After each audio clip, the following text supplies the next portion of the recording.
How's it going, everyone? The PlayStation Plus Premium lineup has officially dropped for the month of September. I should say PlayStation Plus Premium and Extra. Obviously, the monthly catalog, a large portion of it was already leaked. It looks like the major titles were already leaked, but yeah, there is some other additions by the looks of it that you guys might get excited for. If you're a Star Ocean fan, I mean, you probably already own the games if you're a Star Ocean fan, but if you want to get into the Star Ocean franchise and you're a Plus Premium subscriber, this might be a good opportunity to do so. So let's break down the entire lineup. Let's actually go game by game and then break down everything. So, first of all, we have Nier Replicant, 13 Sentinels Aegis Rim, Sid Meier's Civilization 6, Star Ocean the Divine Force, Sniper Ghost Warrior Contracts 2, Odin Sphere Left Tracer. That is one that we did not know about, and I would say that's a huge addition, so great addition there. Unpacking, Planet Coaster Console Edition, This War of Mine Final Cut, very nice addition there. Cloudpunk, pretty nice addition there. Contra Rogue Core, that game's not great, but, you know, whatever. Tales, Noir, Call of the Sea, West of Dead, Star Ocean Integrity and Faithlessness, Paw Patrol the Movie, Adventure City Calls, and then for PlayStation Plus Premium, we have Star Ocean The First Departure, or Star Ocean Till the End of Time, Star Ocean The Last Hope, and Dragon's Crown Pro.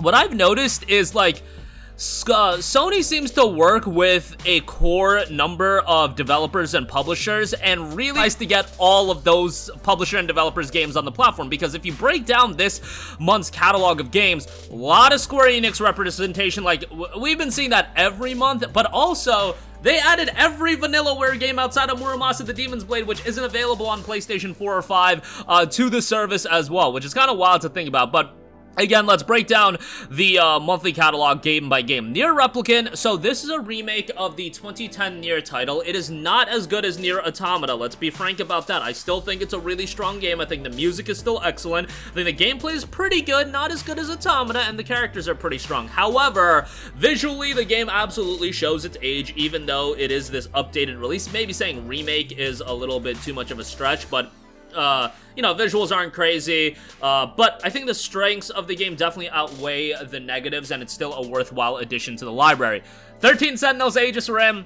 Let's go on my gushing period. You can fast forward 90 seconds to 2 minutes to, you know, skip this part, but 13 Sentinels is a tremendous game that I think is criminally underrated. You know, Vanillaware titles are never going to be the most popular games on the planet, and this one actually seemingly did do fairly well. I think it cracked 1 million or 500,000 in sales, which for a game at this caliber, that's pretty decent. It is a tremendous game. From a narrative standpoint, it is so well done. It's a time travel story, and those stories can really fall apart. You know, a little thing can, like, break the entire story, but 13 Sentinels, it does the story so well, and it's so well told that everything comes together so nicely. You have a variety of characters that are really varied and have a lot of depth to them. Just a really enjoyable game.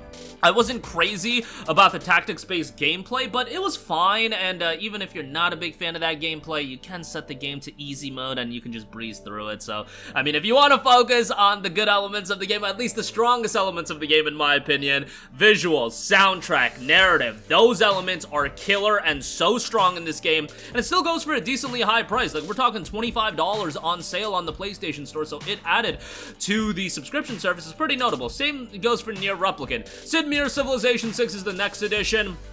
Civ, obviously a major franchise on PC, PlayStation not so much, but you know, you're getting the base game here, nice little addition. Star Ocean the Divine Force, I enjoyed. I think it's the perfect kind of game to have in a subscription service and play it through a subscription service. It's definitely better than Integrity and Faithlessness, which is also getting added this month. But Star Ocean, certainly with the more recent entries, and I say recent going back to The Last Hope, definitely shows its flaws and its kind of placement as a second tier, even a third-tier JRPG franchise. I like Divine Force. I thought the exploration was cool. The traversal, the combat, those elements I liked. I wasn't crazy about the story nor the characters. Visually, it's not blow away either, but it's still a decent little game. And maybe saying little is putting it lightly, but yeah, nice addition here, especially because, again, this is another game that goes for a hefty price, $25 still, so nice addition there. Sniper Ghost Warrior Contracts 2. These Sniper Ghost Warrior games obviously have a large fandom, so hey, knock yourself out. Odin Sphere Left Tracer is another Vanillaware game, which is interesting because why is Odin Sphere Left Tracer in PlayStation Plus Extra? This is a PS2 game, as was Nier Replicant, a PS3 game. I don't know how they decide which games go on Plus Extra and on which games go on Plus Premium, because Plus Premium this month, a lot of classic titles that were upgraded for PS4 releases. So, you know, it's just strange to me why Odin Sphere is here, but then Dragon's Crown Pro is on Plus Premium. It makes no sense to me. But whatever, I'm not gonna complain because Odin Sphere is an awesome game and more people playing it is a great thing. This is the game that really put Vanillaware on the map and really showcased their art style, their art direction, and their stylization of games. It's a good action RPG, good cast of characters, soundtrack's pretty solid, and this one obviously refined quite a bit from the original PS2 release. Unpacking, very well-received title. Unpacking is a Zen game about familiar experience of pulling possessions out of boxes and fitting them into a brand new home. Part block-fitting puzzle, part home decoration. You are invited to create a satisfying living space where learning clues about the life you're unpacking. Next, we have Planet Coaster Console Edition. Planet Coaster was pretty well-received on PC, so now it's available on consoles as well. This is a fairly notable addition, so, you know, knock yourself out with that as well. This War of Mine Final Cut, I've talked incredibly highly about this War of Mine. I think it's a tremendous, tremendous game that really shows more of the horrors of war. Like, we get a lot of war-based games, but this War of Mine is more of a ground level telling of the horrors of war, that you're not going to be some overpowered super soldier in the game. Rather, it's about survival, and you play as a group of civilians in this war-torn city. You have a lack of food, medicine, and you have constant danger lurking at every corner, but that has been added to Plus Extra, so check that out. Cloudpunk, a story-based delivery game. It's a pretty interesting game with a great art style, and definitely it's more focused on the exploration and the ambiance of the game, but nice addition there. Contra Rogue Core, that game's not good. Tales Noir, that has been added. Call of the Sea, West of Dead, which I had some fun with West of Dead. I didn't play too much of it, but I thought it was okay. Star Ocean, Integrity, and Faithlessness, terrible, terrible, terrible, terrible. I cannot say enough bad things about that game.